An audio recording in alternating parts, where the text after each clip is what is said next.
America के बाद अब इंडोनेशिया ने भी भारतीय निर्यात को तगड़ा झटका दिया है और यह झटका अचानक इस तरह से आया है मानो किसी अदृश्य शक्ति ने दक्षिण एशिया के व्यापारिक समीकरणों को पलट कर रख दिया हो। इंडोनेशिया, जो भारत का एक महत्वपूर्ण व्यापारिक साझेदार माना जाता है और खासकर कृषि उत्पादों के आयात निर्यात में अहम भूमिका निभाता है, उसने भारत से मूंगफली के आयात पर रोक लगाकर न केवल किसानों और निर्यातकों को चिंता में डाल दिया है, बल्कि इस फैसले ने पूरे दक्षिण पूर्व एशिया में राजनीतिक और आर्थिक हलचल पैदा कर दी है। सवाल यह है कि आखिर क्यों इंडोनेशिया ने अचानक ऐसा कदम उठाया? क्या इसके पीछे सिर्फ स्वास्थ्य और गुणवत्ता से जुड़े कारण हैं, या फिर यह एक बड़े राजनीतिक खेल का हिस्सा है जिसमें भारत की बढ़ती ताकत को रोकने की रणनीति रची जा रही है? भारत मूंगफली का दुनिया के सबसे बड़े उत्पादकों में से एक है और लाखों किसान अपनी आजीविका इसके निर्यात पर निर्भर करते हैं। अमेरिकी बाजार में पहले से ही भारतीय मूंगफली और कृषि उत्पादों को टैरिफ एंड क्वालिटी स्टैंडर्ड्स के नाम पर मुश्किलों का सामना करना पड़ रहा था, और अब इंडोनेशिया द्वारा लगाया गया यह प्रतिबंध किसानों के माथे पर और गहरी शिकन ले आया है।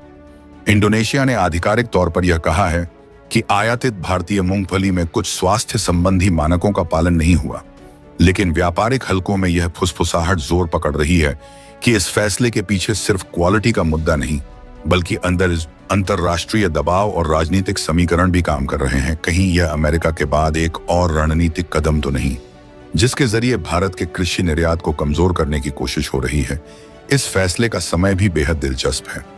एक ओर भारत एशिया और अफ्रीका में नए बाजार तलाशने और वैश्विक सप्लाई चेन में बड़ी भूमिका निभाने की कोशिश कर रहा है, वहीं दूसरी ओर लगातार उसके कृषि निर्यात पर रोकें लगाई जा रही हैं। क्या यह मात्र संयोग है या फिर कोई अदृश्य हाथ है जो भारत की आर्थिक रफ्तार को थामना चाहता है? इंडोनेशिया की राजनीति में भी यह फैसला एक गूढ़ पहेली की तरह दिख रहा है, क्योंकि इंडोनेशिया को सस्ते और उच्च उत्पादन वाली भारतीय मूंगफली से अपने उपभोक्ताओं को राहत मिलती रही है, और अचानक आयात पर रोक लगाना उसके खुद के बाजारों में कीमतें बढ़ा सकता है। फिर भी उसने यह जोखिम क्यों उठाया? क्या यह किसी बाहरी दबाव का नतीजा है? भारत के सामने अब दोहरी चुनौती खड़ी हो गई है।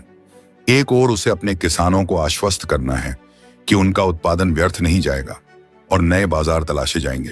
दूसरी ओर उसे यह भी देखना है कि कहीं यह रोक एक बड़ी रणनीतिक घेराबंदी की शुरुआत तो नहीं।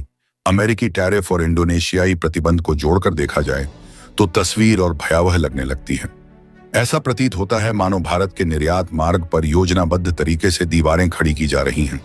अंतर्राष्ट्रीय राजनीति में जब व्यापार हथियार बन जाए तो उसके असर केवल आर्थिक नहीं बल्कि भू राजनीतिक भी होते हैं। इसी बीच भारतीय निर्यातकों के बीच यह डर भी बढ़ रहा है कि अगर इंडोनेशिया ने यह कदम उठाया है तो क्या मलेशिया, वियतनाम या थाईलैंड जैसे अन्य एशियाई देश भी इसी राह पर चल पड़ेंगे? दक्षिण पूर्व एशिया में भारत की पकड़ लगातार मजबूत हो रही थी, लेकिन अगर कृषि निर्यात को धीरे धीरे सीमित किया जाने लगा तो यह पकड़ ढीली पड़ सकती है। किसान संगठनों में बेचैनी है, व्यापारी हतप्रभ हैं और सरकार के सामने कूटनीतिक दबाव का पहाड़ खड़ा हो गया है। लेकिन सबसे बड़ा सवाल अभी भी अनुत्तरित है।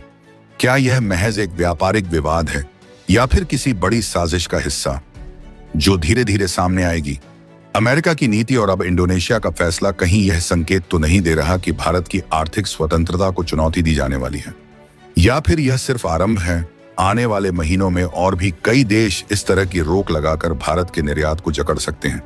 भारतीय किसानों की मेहनत, सरकार की रणनीति और वैश्विक राजनीति के बीच यह संघर्ष अब सस्पेंस से भरा हुआ है।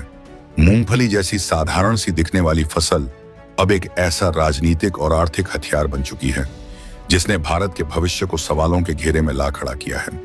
आने वाले दिनों में यह साफ होगा कि क्या भारत इस निर्यात संकट से निकलकर और भी मजबूत होकर उभरेगा, या फिर यह रोकें उसकी अर्थव्यवस्था के लिए लंबी चुनौती बनेंगी। लेकिन अभी तक तस्वीर धुंधली है और इस धुंध में छिपा हुआ सच कहीं ज्यादा गहरा और रहस्यमयी लगता है, जो धीरे धीरे उजागर होगा भारत की अर्थव्यवस्था के अंतर्राष्ट्रीय मंच पर फैलते धागों में। जब अमेरिका ने भारतीय निर्यात पर टैरिफ का शिकंजा कस दिया था, तब बहुत से विशेषज्ञों को लगा था कि यह केवल अस्थायी दबाव होगा और भारत अपनी कूटनीतिक तथा आर्थिक चतुराई से इस संकट से निकल आएगा। परंतु ठीक उसी समय जब भारत अपने वैश्विक निर्यात संतुलन को स्थिर करने की कोशिश कर रहा था, अचानक इंडोनेशिया की ओर से आई एक घोषणा ने पूरे परिदृश्य को हिला दिया। इंडोनेशिया ने भारत से मूंगफली के आयात पर रोक लगा दी। यह कदम पहली नजर में केवल कृषि व्यापार का सामान्य झटका लग सकता है, परंतु जब गहराई से देखा जाए तो इसके पीछे छिपी अंतर्राष्ट्रीय राजनीति, खाद्य सुरक्षा, व्यापारिक लॉबी और छुपे हुए दबावों का ऐसा जाल दिखाई देता है जो केवल भारत के मूंगफली निर्यात को ही नहीं बल्कि उसकी वैश्विक व्यापारिक विश्वसनीयता और रणनीतिक साझेदारियों को भी कटघरे में खड़ा करता है। अमेरिका की टैरिफ नीति और अब इंडोनेशिया की इस रोक के बीच कहीं न कहीं एक अनदेखी कड़ी है, मानो कोई अदृश्य हाथ भारतीय कृषि निर्यात को एक एक कर कमजोर कर रहा हो। इंडोनेशिया, जो भारत के लिए न केवल आसियान का एक प्रमुख व्यापारिक भागीदार है बल्कि सामरिक दृष्टिकोण से हिंद प्रशांत क्षेत्र का महत्वपूर्ण देश भी है, उसका यह कदम अचानक क्यों आया? क्या यह केवल खाद्य सुरक्षा मानकों का बहाना है या फिर इंडोनेशिया किसी और शक्ति के दबाव में है? भारतीय मूंगफली उद्योग, जो लाखों किसानों की आजीविका और अरबों डॉलर के निर्यात का आधार है, उसके लिए इंडोनेशिया का बाजार अत्यंत महत्वपूर्ण था। यहां तक कि भारत का कृषि मंत्रालय और वाणिज्य मंत्रालय दोनों इस व्यापार को स्थिर रखने के लिए लंबे समय से इंडोनेशिया के साथ समझौते कर रहे थे। लेकिन जब अमेरिका ने भारतीय स्टील, एल्यूमिनियम और अन्य निर्यातों पर टैरिफ बढ़ाया, ठीक उसके बाद इंडोनेशिया द्वारा मूंगफली पर प्रतिबंध लगाना यह संकेत देता है कि कहीं न कहीं वैश्विक व्यापारिक गठबंधनों में भारत को अलग थलग करने की सुनियोजित रणनीति बन रही है। अब सवाल यह है कि इंडोनेशिया की इस रोक के पीछे असली वजह क्या है? क्या इंडोनेशिया ने घरेलू कृषि लॉबी के दबाव में यह कदम उठाया या यह कदम अमेरिकी और चीनी दबावों का परिणाम है ताकि भारत अपने कृषि निर्यात में कमजोर हो और इंडोनेशिया चीन या अमेरिका से वैकल्पिक आपूर्ति की ओर मुड़े? खेल यहीं और गहराता है। जब हम देखते हैं कि इंडोनेशिया ने रोक के पीछे आधिकारिक कारण गुणवत्ता मानक बताया है, मूंगफली में अफ्लाटॉक्सिन नामक फफूंद विषाक्त तत्व पाए जाने की आशंका जताई गई है, लेकिन भारतीय निर्यातक संगठनों का दावा है कि यह केवल एक बहाना है क्योंकि भारत ने पिछले वर्षों में खाद्य सुरक्षा मानकों में बड़े सुधार किए हैं। तो क्या इंडोनेशिया की चिंता असली है या यह एक राजनीतिक संदेश है? भारत जैसे कृषि महाशक्ति को यदि आसियान के देशों से ही अवरोध मिलने लगे तो यह केवल आर्थिक संकट नहीं बल्कि एक रणनीतिक संकेत भी है कि भारत की एक्ट ईस्ट पॉलिसी और हिंद प्रशांत में बढ़ती सक्रियता को शायद कोई नहीं चाहता। इस घटनाक्रम को अमेरिका के हालिया कदमों से जोड़कर देखें तो यह पूरी स्थिति किसी अदृश्य रणनीति का हिस्सा प्रतीत होती है। पहले अमेरिका ने टैरिफ से झटका दिया, फिर इंडोनेशिया ने आयात पर रोक लगाई और अब आशंका है कि अन्य देश भी इसी बहाने भारतीय कृषि उत्पादों पर सवाल उठाने लगेंगे। भारत की समस्या यह है कि उसके मूंगफली किसान पहले ही मानसून, अंतर्राष्ट्रीय दामों और घरेलू समर्थन मूल्य की अस्थिरता से जूझ रहे हैं। निर्यात पर रोक ने उनकी परेशानियों को और गहरा कर दिया है। निर्यातक कंपनियां कह रही हैं कि यदि इस रोक का समाधान जल्दी नहीं निकला तो अरबों का निर्यात ठप हो जाएगा और चीन जैसे प्रतिस्पर्धी देश इस खाली स्थान को भर देंगे। चीन पहले ही अफ्रीका से बड़ी मात्रा में मूंगफली आयात करता है और यदि इंडोनेशिया भी चीन की ओर मुड़ गया तो भारत के लिए यह केवल आर्थिक नुकसान नहीं होगा बल्कि कूटनीतिक झटका भी साबित होगा। सवाल यह है कि भारत इस साजिशनुमा परिदृश्य में क्या करेगा? क्या वह विश्व व्यापार संगठन WTO में शिकायत दर्ज करेगा या फिर द्विपक्षीय बातचीत से इंडोनेशिया को मनाएगा? भारत के लिए सस्पेंस और भी गहरा तब हो जाता है जब यह देखा जाता है कि इंडोनेशिया भारत का साझेदार भी है और प्रतिस्पर्धी भी। दोनों देश पाम ऑयल और कृषि उत्पादों के व्यापार में एक दूसरे पर निर्भर हैं, लेकिन साथ ही घरेलू बाजारों में संरक्षणवाद की नीति भी अपनाते हैं।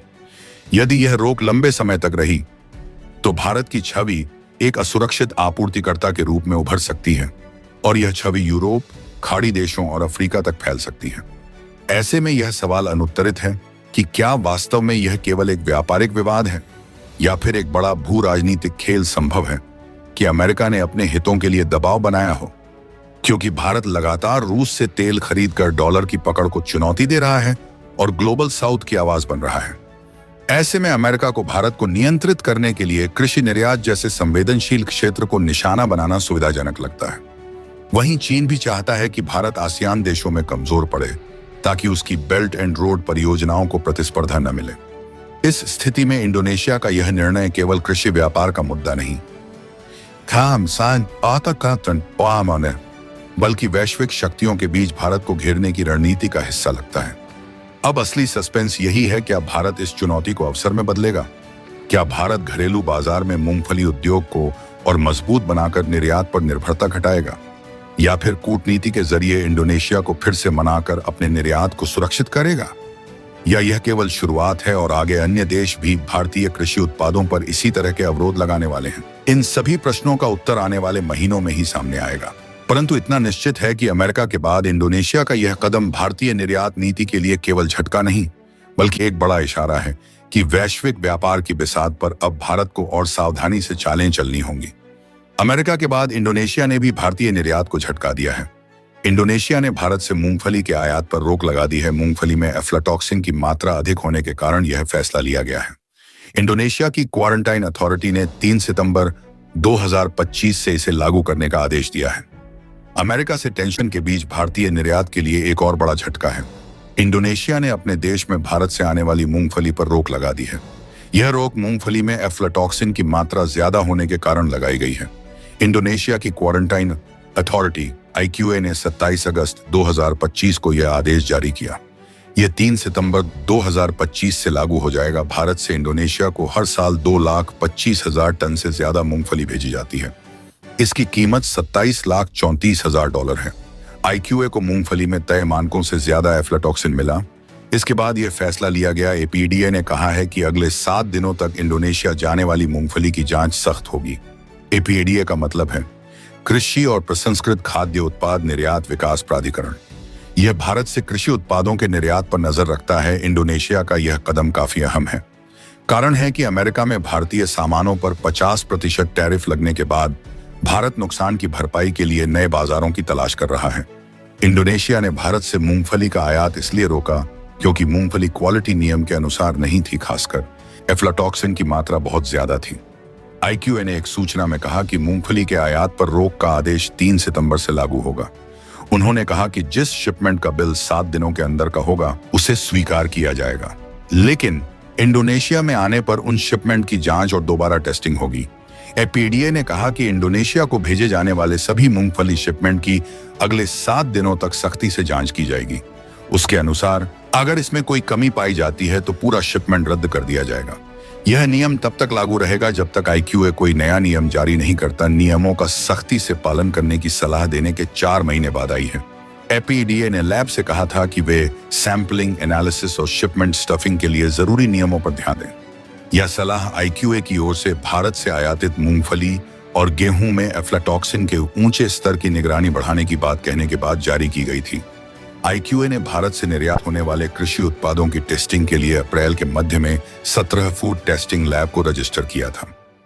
भारत से इंडोनेशिया को मूंगफली निर्यात। इंडोनेशिया भारत से निर्यात होने वाली कुल मूंगफली का 1/3 हिस्सा खरीदता है। यह मात्रा 2,25,000 टन से ज्यादा है। इसकी कीमत $27.4 करोड़ है। साल 2022 में इंडोनेशिया ने भारत से कृषि उत्पादों के आयात को रोक दिया था। कारण था कि भारत ने अपनी टेस्टिंग लैब को रजिस्टर नहीं कराया था। साथ ही मूंगफली में एफ्लाटॉक्सिन का स्तर बहुत ज्यादा था। इंडोनेशिया ने मूंगफली और मूंगफली उत्पादों में वैल्यू एफ्लाटॉक्सिन की अधिकतम मात्रा के लिए कोडेक्स एलिमेंटेरियस कमीशन CAC के नियमों को अपनाया है। यह नियम सीधे खाने या सामग्री के रूप में उपयोग करने के लिए है। इसके तहत 15 पार्ट्स पर बिलियन की अनुमति है। यह यूरोपीय संघ के 4 PPB के मानक से थोड़ा ज्यादा है। भारत की अर्थव्यवस्था जब तेजी से वैश्विक मंच पर अपनी पहचान बना रही थी, तब अचानक एक ऐसा मोड़ आया जिसने पूरी रणनीति को हिला दिया। यह वह समय था जब भारतीय निर्यातक उम्मीदों से भरे हुए थे। IT सेवाओं से लेकर टेक्सटाइल, जेम्स ज्वेलरी से लेकर कृषि उत्पाद तक हर क्षेत्र दुनिया में अपनी पकड़ मजबूत कर रहा था। लेकिन उसी बीच अमेरिका, जिसे भारत का रणनीतिक साझेदार कहा जाता है, ने एक ऐसा कदम उठाया जिसने भारतीय निर्यात की रीढ़ में हलचल मचा दी। अमेरिका ने टैरिफ बढ़ा दिए।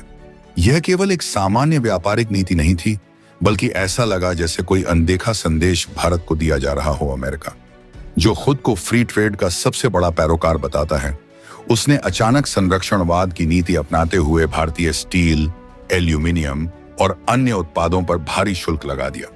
भारत को यह समझ नहीं आया कि यह आर्थिक युद्ध की शुरुआत है या केवल एक अस्थायी दबाव। वॉशिंगटन से आने वाले बयानों में सुरक्षा, व्यापार संतुलन और घरेलू उद्योग बचाने की बातें तो जरूर थीं, लेकिन भारतीय कूटनीतिज्ञ यह भली भांति समझ रहे थे कि इसमें छिपा मकसद कहीं ज्यादा गहरा है। भारत के लिए यह झटका कई मायनों में अप्रत्याशित था। एक और अमेरिका भारत को हिंद प्रशांत में अपना साझेदार मानता है। चीन को घेरने की रणनीति में भारत को साथ लेकर चलता है, तो दूसरी ओर अचानक उसी भारत के निर्यात पर टैरिफ का हथौड़ा चला देता है। सवाल उठता है, क्या यह दोहरी नीति है या फिर अमेरिका चाहता है कि भारत केवल सुरक्षा मामलों में सहयोगी बने, लेकिन आर्थिक मोर्चे पर बहुत ज्यादा स्वतंत्र न हो पाए। इस पहले झटके ने भारतीय निर्यातकों के बीच असमंजस की स्थिति पैदा कर दी। करोड़ों डॉलर के ऑर्डर फंस गए, मुनाफा घटने लगा। छोटे निर्यातक जो अमेरिकी बाजार पर ज्यादा निर्भर थे, वे दिवालियापन की कगार पर पहुंच गए। किसानों पर भी असर पड़ा, क्योंकि कृषि से जुड़े कई उत्पाद अमेरिका को निर्यात किए जाते थे। ऐसे समय में भारतीय मीडिया और विपक्ष ने सरकार से सवाल पूछना शुरू कर दिया, क्या भारत अमेरिका पर बहुत ज्यादा भरोसा कर बैठा है? जब भारत इस टैरिफ संकट से बाहर निकलने की कोशिश कर ही रहा था, अचानक एक और पड़ोसी साझेदार ने भारत को ऐसा झटका दिया जिसकी किसी को उम्मीद नहीं थी। अमेरिका का झटका भारत को सहने योग्य लग रहा था, क्योंकि वहां राजनीति और लॉबिंग का दबाव समझा जा सकता था। परंतु इंडोनेशिया, जिससे भारत का न केवल व्यापार बल्कि सांस्कृतिक और ऐतिहासिक रिश्ता रहा है, उसका अचानक मूंगफली पर आयात प्रतिबंध लगाना यह संकेत देता था कि मामला केवल व्यापार का नहीं है। यहां से यह बात और पेचीदा होने लगती है। अमेरिका का पहला वार तो साफ साफ दिखता था, लेकिन इंडोनेशिया की चाल के पीछे असली कारण क्या है?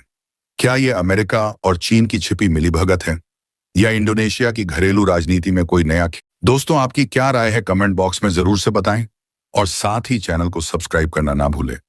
आपके एक सब्सक्राइब से हमारी काफी बड़ी मदद होती है। जय हिंद।